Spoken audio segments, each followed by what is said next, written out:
The cold air of the medical bay stung Eli Vance's nose as he opened his eyes. The lights were dim, flickering now and then. He lay on a narrow bed, wires still attached to his chest. For a few seconds he didn't remember where he was or what had happened. But then it came back in pieces: the FTL jump, the shaking ship, the red lights flashing across the bridge. In the darkness, he was supposed to be dead, or at least unconscious. Yet here he was, awake. Eli sat up slowly. His head hurt, but his arms and legs moved fine. The screen beside his bed blinked weakly with a message: "Critical systems offline. Crew status? Unknown." He pressed a few buttons. Nothing changed. "Cass," he called, hoping the ship's AI would respond. A pause. Then a broken, robotic voice answered. "Cass online. Damage severe. Functional limited." Eli sighed. At least he wasn't completely alone. The Dauntless had been built to handle extreme missions, but this was not part of the plan. "Status report," he said, trying to sound calm. "Power 16%. Engines offline. Life support minimum. Crew no data. No data." That meant the rest of the crew might be gone, or lost. He didn't like either option. He climbed off the bed, pulled on his uniform jacket, and stepped out into the corridor. The air felt heavy, and everything was quiet, too quiet. The usual hum of the ship was missing. No footsteps, no voices. Just silence as he walked toward the control room. He passed sealed doors and dark panels. Emergency lights glowed red on the walls. Something had gone very wrong. In the main hallway, Eli found one of the emergency consoles still working. Damn. Tapped in a few commands and pulled up the internal systems map. Most of the ship's sections were locked or unresponsive. The power grid had been damaged during the FTL jump, and the backup generator was barely holding things together. Then he saw something strange near the hydroponics bay. The ship's sensors showed a faint life sign, not human. He stared at the blinking icon, pulsed softly as if unsure of its own existence. "Cass, confirmed life sign in Sector D3, he said. "Confirmed," the AI answered. "Species unknown. Movement minimal." That made no sense. The Dauntless Wasn't carrying any alien species. This was supposed to be a human-only exploration mission. There were no stowaways, at least. Shouldn't have been. Eli rubbed his forehead. Maybe the sensor was malfunctioning like everything else. Or maybe he hit his head harder than he thought. Still, something in his gut told him it was real. Over. The next few hours, Eli worked to restore more systems. He managed to bring heat to the living quarters and partial power to the kitchen. He scavenged protein packs from the emergency supply lockers and drank lukewarm water from the backup tanks. He kept checking the life sign. It didn't move much, but it stayed in the same place. Almost like it was hiding. He thought about going there, but something stopped him. Maybe fear, maybe curiosity, maybe both. That night, or at least what counted as night in space, Eli returned to the medical bay to rest. He didn't trust the sleeping pods; they could fail in low power, so he chose the manual bed again. He wrapped himself in a thin blanket, listening to the soft whir of air filters. Sleep came slowly. His mind kept circling the same thoughts. What happened to the crew? Why was he the only one awake? And what was that life form? But exhaustion won in the end. He woke with a start. His eyes opened wide, and for a moment, he wasn't sure what had woken him. The room was quiet. The lights above his bed were dim. Everything looked the same, until he turned his head and saw her standing. Just 2 steps away from his bed was a tall figure, graceful, still, and glowing faintly. She wasn't human. Her skin was a soft lavender color with faint silver lines running across her arms like veins of light. Her eyes were large and slightly tilted, a deep violet that seemed to shimmer in the low light. Her horror, maybe it was something else, floated slightly, as if it were made of threads and mist. She stared at him without blinking. Eli didn't move. He couldn't. He wasn't afraid exactly, but he was stunned. The alien woman tilted her head slightly, as if studying him too. He opened his mouth to speak, but no words came out. She raised one hand, fingers long and delicate, and touched her chest. Then she touched her forehead, slow, smooth gesture. Was it a greeting? Before he could respond, a light flickered above, and she was gone. Just like that, Eli sat up, breathing hard.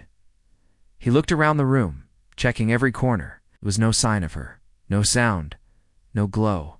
Had he dreamed it? He stood, grabbed a scanner, and swept the room. No readings. No trace of another presence. Only his own biometrics. But the memory was clear. Too clear. He sat back on the bed, trying to understand. She wasn't part of the crew. She wasn't from any species Earth had met before. And she wasn't like the strange alien beings from distant warnings or war reports. She seemed curious. Gentle Tental, Eli checked the life sign again. It was still there, still in the hydroponics bay, still unmoving. He didn't imagine her. She was real, and she had been watching him the next day. Eli worked with more purpose. He fixed a broken sensor array and managed to reroute limited power to the communications bay. Still no contact with Earth or the fleet. But the ship wasn't dead anymore, just badly wounded. He set up motion sensors near the medical bay in the hydroponics corridor. He didn't want to scare her, whoever or whatever she was, but he needed answers, and maybe. Deep down, he didn't want to feel so alone. That night, he stayed awake longer, pretending to sleep. The sensors didn't trigger. No one came, but he left the lights low. Just in case in the days that followed, Eli began to think differently about his situation. He wasn't just a survivor now. He was a guest on a ship with someone else, a stranger, who had chosen not to harm him. He remembered how she looked at him, not with fear, not with anger, with curiosity. That gave him hope. He started building a simple translation device, using fragments of the ship's xenolinguistics database. It wouldn't be perfect. Earth's contact with alien languages was limited, but it was a start. And he began to leave small signs in the hallway near the hydroponics bay. Drawings, simple symbols, and recordings of Earth sounds: rain, wind, birds. Maybe she would respond. Maybe she would understand that he wanted to talk. Maybe, just maybe, they weren't so different after all. But one question remained, echoing in his mind like the soft hum of the ship.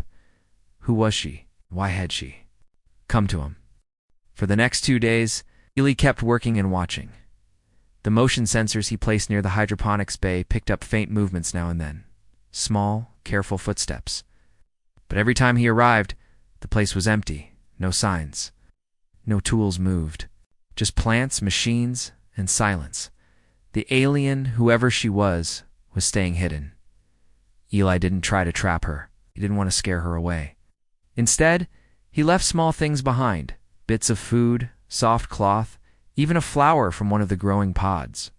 He hoped she would see that he wasn't a threat, that he was trying to understand. Every morning, the items were moved slightly. Sometimes they were gone, other times they were returned, but placed differently, as if she was answering in her own quiet way. On the third night, Eli left a small screen near the entrance to hydroponics.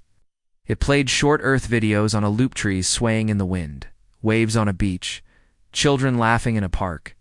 He didn't know if she would understand them, but maybe she would feel something. That night, Eli dreamed of stars.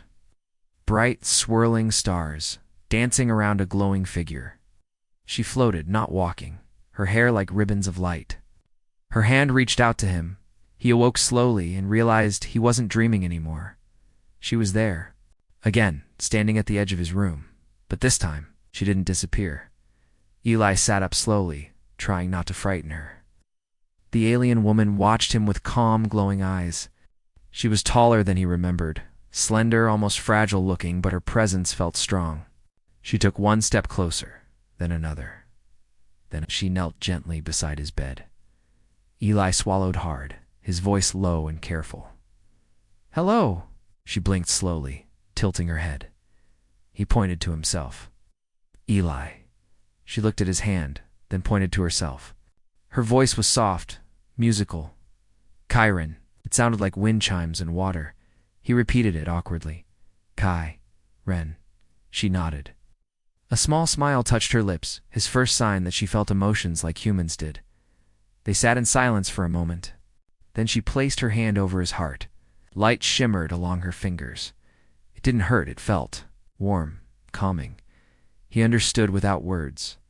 She was trying to feel his emotions. Maybe this was how her people communicated. Eli let himself breathe slowly. He thought about calm, things, trees, rain, home. He hoped she could sense his peaceful thoughts. After a moment, she stood up again and touched her forehead gently, repeating the same motion from before. Then she left, walking softly out of the room. This time, she didn't vanish like a ghost. She walked like someone who had decided to be seen the next morning. Eli felt like something had changed. He checked the ship's systems again. Life support was stable for now. The engines were still dead, and there was no word from Earth or any fleet. He was still alone, yet not alone. He made a plan. He would try to talk with her. He spent hours working on his homemade translator. It used pieces from the damaged science lab, an old scanner, and a data chip filled with known alien languages. It wasn't perfect, probably wouldn't understand her speech, but maybe, just maybe, it could help them share ideas. That night, he returned to the medical bay, hoping she would visit again. She did. Kayurin entered quietly as before, but this time she brought something, a small crystal device that pulsed with soft light. She held it out to him. He took it gently. The device glowed brighter. Images appeared in the air, floating shapes, waves of color, stars spinning. It was like a moving painting. Eli stared in awe. Kayurin pointed to the images, then to herself. Was this her home? A tall silver tower rose on a purple world. Floating cities, great sky gardens. Then suddenly, darkness. A storm. A falling ship. Eli understood. She had escaped something. Fled her world. Maybe a war. Maybe something worse. Then an image of the Dauntless appeared, her escape pod crashing into it, hiding in a small, hidden bay, freezing herself to stay alive and waking to find him. Eli nodded slowly. So that's how you got here. Kieran's face was calm, but her eyes seemed tired. She had been alone too, just like him. He brought out his own device, the simple translator. She looked at it curiously. He pointed to a picture of Earth. My home. The translator made a soft beep, then her crystal glowed again, showing a different star. She tapped it. Talisa. Her home. They began pointing to more things, hands, eyes, food, music. He showed her a recording of a guitar. She played a few notes on her crystal that echoed in harmony. Their sounds were different, but they could both create something beautiful. For hours, they sat together, sharing images, colors, gestures. They still didn't speak the same language, but they were no longer strangers. The next day, Eli checked the ship's external sensors. He noticed something strange, a signal weak, but real, was coming from the nebula outside. The ship was drifting near it now, and the gravitational pull was strong. Soon they would have to act, or risk being pulled in. He tried boosting the signal receiver. The message was not in any known Earth code. He brought the news to Chiron that night, using drawings and simple signals. She seemed concerned. She placed her hand on his map and pointed to the nebula. Then she shook her head slowly. Danger. Eli didn't know what was inside. But the Dauntless couldn't stay here much longer. He decided to work on the escape shuttle. With Chiron's help, over the next few days, they worked side by side. Kayurin didn't understand human machines at first, but she had her own knowledge. Her people used sound and resonance to control their technology. She helped him recalibrate. Failing systems using pitch and vibration techniques no human engineer would think of. Eli, in turn, showed her how humans improvise. He used broken parts to create new tools, fix things not by the manual, but by instinct and stubborn trial. Kayurin laughed softly the first time his fix worked with duct tape. She mimicked the word, duh, K-tape. He grinned. Human miracle. They made a good team, and every night they sat and shared their world, one story, one sound, one symbol at a time. Eli no longer felt like a survivor. He felt like an explorer. Then, it happened, one of the external panels shook. A sound echoed through the hole deep and soft. Like a distant voice, Eli ran to the console. A probe had attached itself to the ship. Not one of theirs. K-Urin arrived beside him, staring at the screen. The probe began to pulse with light, not Morse code, not binary, music low, vibrating tones, rising and falling, strange but beautiful. K-Urin's eyes widened. She raised her hands and echoed the tone with her crystal. The sound responded, growing louder. Eli watched in awe. Someone or something was trying to speak. Suddenly, the probe released a burst of light and disappeared. Gone, no damage. Vanished. Eli and Chiron looked at each other. The nebula wasn't. Empty. Something inside had seen them, and it was listening. The ship drifted slowly near the nebula, like a leaf floating close to a storm. From a distance it looked peaceful, soft clouds of pink, gold, and blue, swirling through space like watercolors. But Eli knew better now. Something was inside. Something that had seen them and sent a probe to say hello. Eli replayed the probe's signal again. The tone was soft but strange, like music, but not human. It echoed in his head long after it stopped. Aran stood beside him, her face thoughtful. She had matched the tone using her crystal, and the probe had reacted, responded, then vanished. What was that? Eli asked. K-Urin touched her crystal again. A small image floated in the air. 3 glowing shapes slowly moving in a circle. They reminded him of jellyfish or spirits made of light. One of them pulsed brighter than the others. She pointed to the bright one. Then she pointed at the nebula. Eli understood. Something like that was inside the nebula. A living being, maybe. More than one? He looked at her. Is it dangerous? Chiron hesitated. Then she gave a slow, uncertain gesture. Not quite yes. Not quite no. It wasn't clear. Whatever was in there, it was powerful. But not clearly hostile? Eli stared at the screen. They needed to decide what to do next. The Dauntless couldn't stay in this area for long. The ship was still damaged. Engines offline. Power running low again. Life support holding, but only just. Eli had managed to bring the escape shuttle online, but it was small, barely fit for one. Maybe 2 if they stayed close. He didn't want to leave the ship, but they didn't have many choices. And that thing, whatever it was watching. Over the next few hours, Eli and Chiron prepared the shuttle just in case. She helped him load supplies, water, food packets, tools. He explained how it worked, using drawings and motions. She learned fast. Then, while testing the nav system, Chiron placed her hand on the glass wall of the shuttle bay. Her fingers glowed faintly. Eli paused, watching. What are you doing? Chiron whispered something. In her language, soft, musical words that the translator couldn't catch. The lights inside the shuttle flickered. Then, stabilized. The system showed a stronger signal. Better controls. More power. Eli blinked. You boosted it? She smiled gently and nodded. He laughed, amazed. You just fixed my best tech trick. With your fingers. Chiron touched her crystal and played a single low tone. The lights around them seemed to hum with the same sound. It was like she was in tune with the ship. He started to wonder, what exactly was she? A refugee? A traveler? Tour. Something more? Later that day, the strange signal returned. Not from a probe, but from the nebula itself. This time, the lights on the Dauntless dimmed. Every screen flickered. Cold sound passed through the air like a whisper made of energy. Eli ran to the command center.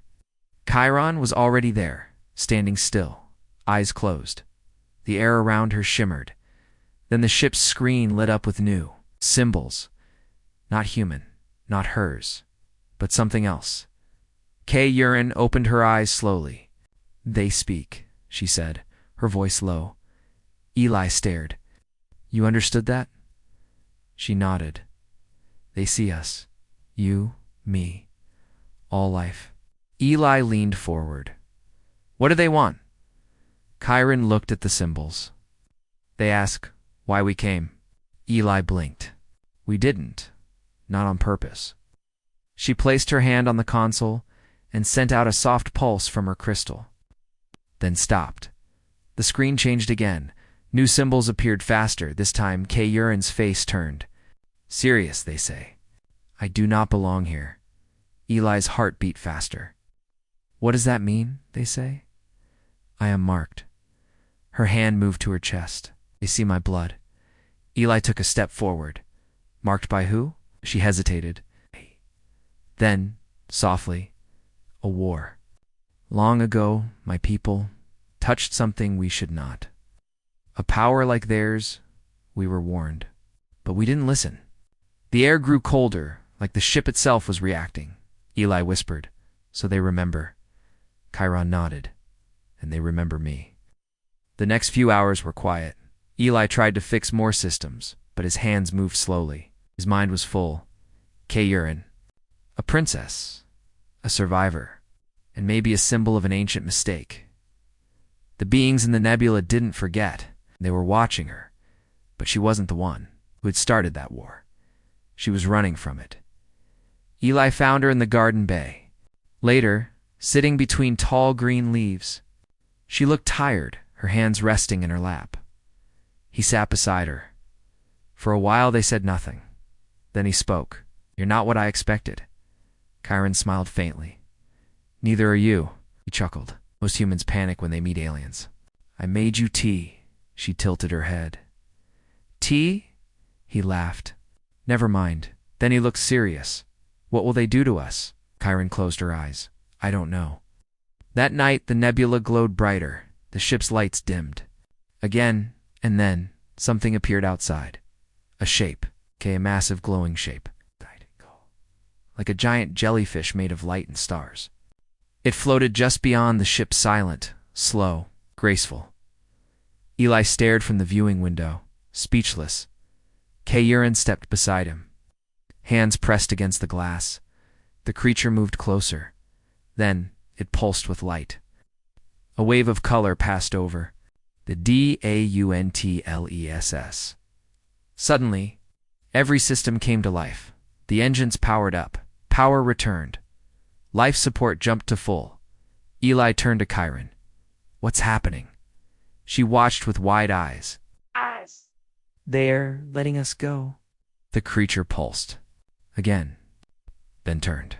Drifting back toward the nebula's heart, then it vanished. Swallowed by the glowing clouds. Just like that. Gone. The ship was alive again. Eli ran through every check. Full power. Navigation online. Communications still jammed. But everything else was working better than ever. He couldn't believe it. He turned to Chiron. They fixed it. She nodded slowly. They gave a gift. A second chance. Eli stared at her. Why? She didn't answer at first. Then, because you did not fear me, you shared. He listened. He looked out at the stars, then back at her. We should go home, he said. Kayurin looked uncertain. You could come with me, Eli added. Earth's not perfect, but you wouldn't be alone. She gave him a long, thoughtful look. Then, slowly, she nodded. The Dauntless turned away from the nebula, its engines burning bright again.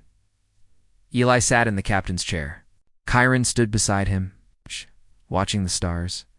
Neither of them knew what waited ahead, but they weren't afraid, not anymore. They had survived the silence.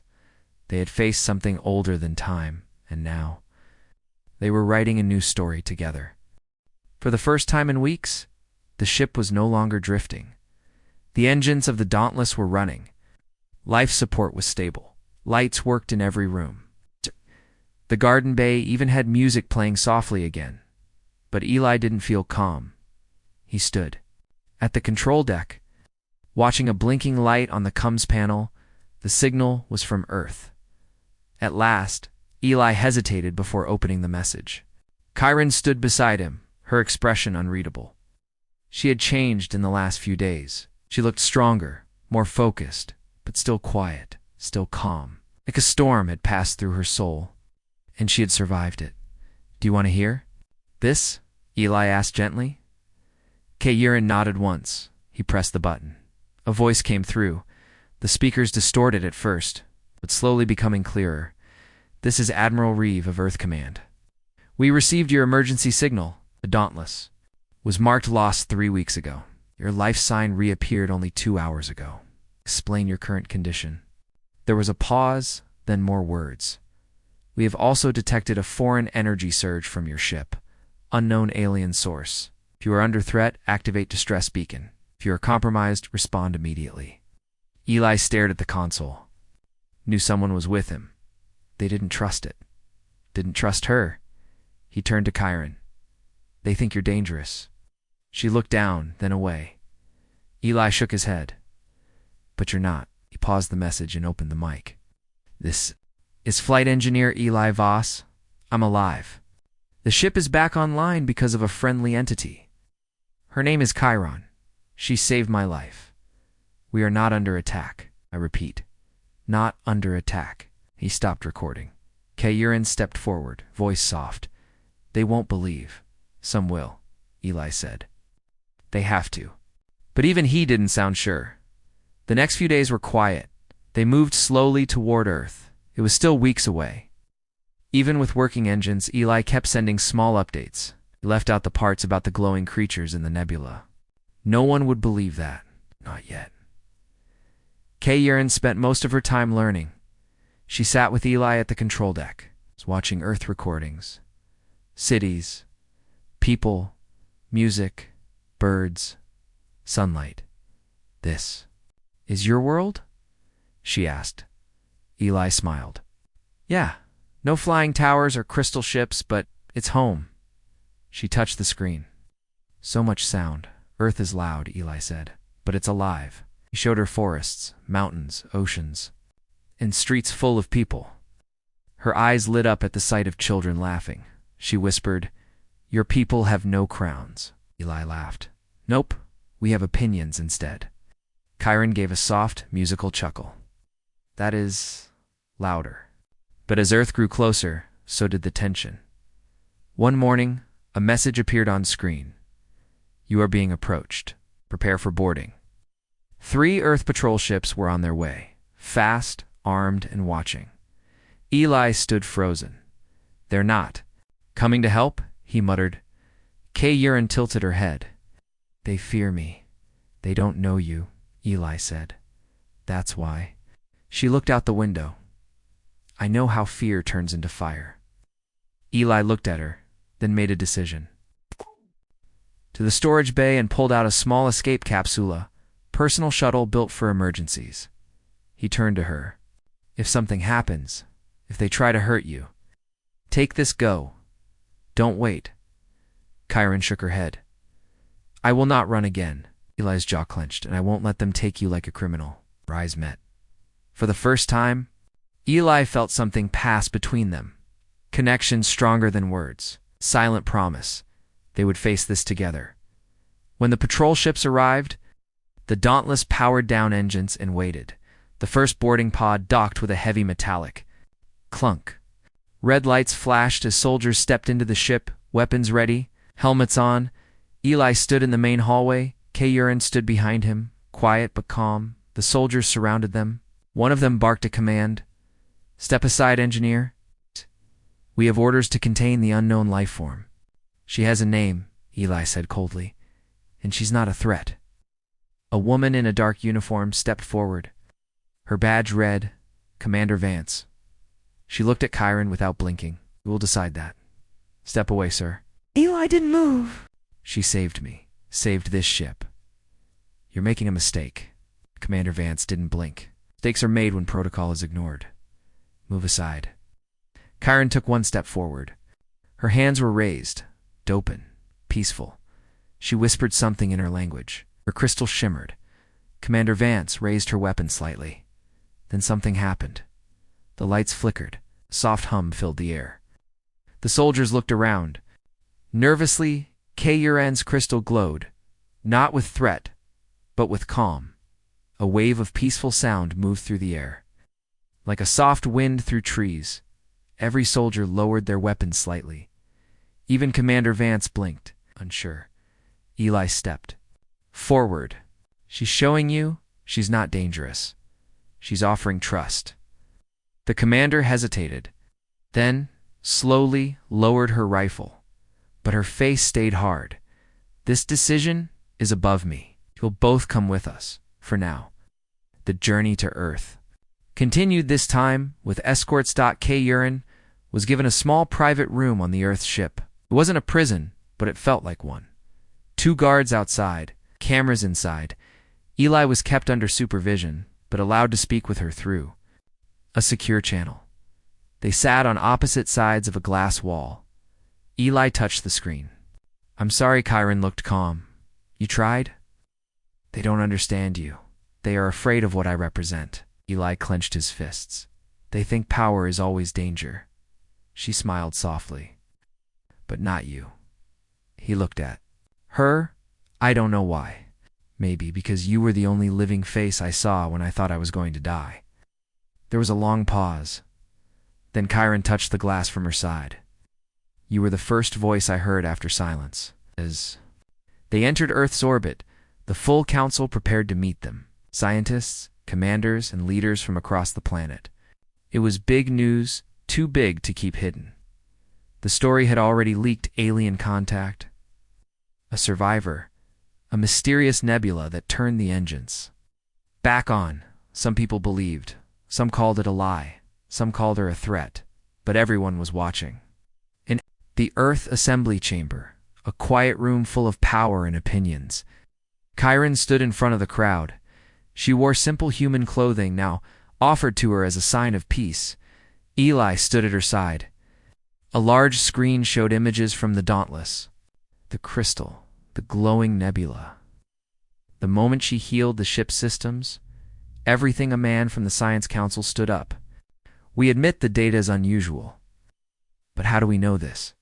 Chiron didn't alter it herself?" Eli stepped forward. "'Cause I was there. I saw her risk her life to fix systems she didn't even understand. She never once raised a hand. To me, she only tried to understand." A woman in white robes from the Cultural Committee asked, "And why did you help her?" Eli looked around. "Because she was alone, just like me." That was all I needed to know. Silence filled the room. Then Chiron stepped forward. She pressed her crystal. A soft tone echoed through the chamber. Everyone went still. Then light danced around the room. Stars, images, Earth, seen through her eyes. Wonder, curiosity, peace. No. One spoke. No one moved. Just quiet awe when it ended. She said her first words in human language. "I did not come to conquer. I came to survive. Now, I want to belong." The chamber remained silent for a long time. Then, slowly, the Earth leader stood. He looked around the room, then at Eli, then at KY single quotes Ren. He gave a single nod. "Well, welcome." Chiron looked out at Earth from the observation deck of the station. Blue oceans, white clouds, a world full of voices, motion and life. So different from the cold silence of space. So different from her lost world. Eli stood beside her, watching. Her reaction? "It's beautiful," she said softly, her voice still careful with human words. Eli nodded. "Yeah, it's loud, messy, and confusing, but beautiful." Chiron smiled. Not the small, polite smile she gave in meetings, but a real one. The kind Eli had only seen when they were alone on the ship, sharing stories in silence. It had been 1 month since their arrival. 1 month since the world changed. The Earth Council didn't fully trust Chiron at first, but they didn't fear her anymore either. After she shared her memories, images from her crystal ancient data, peaceful songs people began to understand. News channels called her the alien princess who spoke with light. Some called her a hero, others a mystery, but Eli just called her Kai. She liked that scientists worked day and night to study her crystal. They couldn't copy it, couldn't control it, but it responded to kindness and music. It hummed softly when children laughed. It dimmed when people argued. K. Urine said it was alive, but not like a human. It listens. she explained one evening. And remembers. One day the crystal lit up brightly in the research lab. A strange symbol appeared. Not, Chiron's languished, not human. Eli saw it and froze. It was from the nebula. Later that night, Chiron stood in the garden dome of the station. Her eyes were focused on the stars. The crystal was glowing in her hand. Eli found her there. You saw it too, he said. She nodded. They are watching still. They said goodbye. But not forever. Something is coming. Eli felt cold. From the nebula. Maren turned. No. From far beyond. Farther than any of your maps reach. Eli swallowed. Do you know what it is? She hesitated, then said no. But they fear it. That's why they let us live. That's why they helped us. Eli looked at her. You mean they gave us a chance to prepare? Chiron's face was calm, but her voice was quiet. Yes, Earth. Didn't waste time, after Chiron's warning. The Council approved Project Sky Shield, a defense and research program using her crystal tech mixed with human machines, for the first time. Humans and aliens worked together. Eli led the team with her he had never led before. He wasn't a captain, or a hero. But now he had purpose, and someone who believed in him.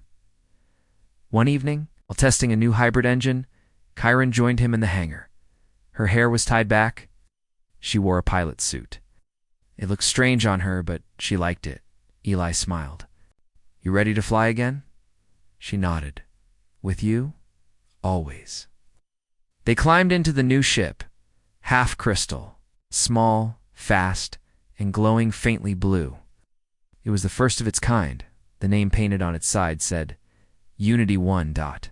As they left the station, Earth shrank behind them. Eli checked the controls. Systems green, no alarms, were smooth. Chiron looked at the stars. They are calling again. Eli blinked. The nebula. No, she whispered. The others, like me. Eli turned toward her. There are more survivors? Nodded slowly, scattered, lost, hiding like I was. And they're reaching out now? Chiron pressed the crystal. Soft tone rang in the air. Then a second tone responded. From far away, another one followed. Then a third. The screen blinked. 3 dots of light appeared, moving toward the solar system. Eli stared. They're coming. Yes, she said. Not to conquer, to join. The Unity 1 flew faster now. Toward the edge of the solar system. Toward the stars beyond. The Dauntless was still floating near the nebula, repaired and humming quietly. Earth had turned it into a beacon. A memory. A reminder of first contact, as they flew past it. Chiron touched her chest.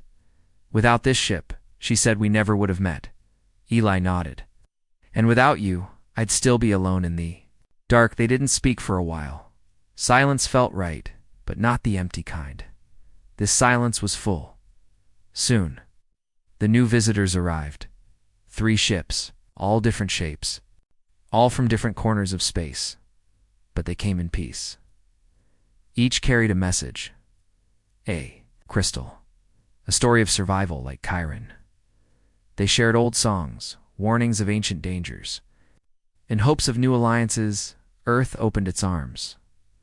Not because it was powerful, but because it had learned one thing. Kindness connects. Even across the stars. Years passed. Unity 1 became Unity Fleet. Eli and Chiron worked side by side, building bridges between worlds, teaching each other, protecting each other. One day Eli stood on Earth's moon watching a large station rise above the surface. Children from 3 species ran in the halls, laughing. Learning K. Urin stood beside him. You've changed this world, she said. He smiled. No, we changed it. She looked at the Earth, glowing below, and whispered, home. That night, as stars filled the sky, Chiron told a final truth. The ones coming next, she said, are not like me. They don't want peace, Eli asked. Then why are they coming? She touched his hand gently. To test us, see what kind of people we are. Eli looked at the stars. His voice was steady. "And let's show them." "Show them what?" "Humanity is." Chiron smiled. "Not afraid. Not alone. Together." They turned their ship toward the stars and flew forward, toward the unknown. Not with fear, but with hope.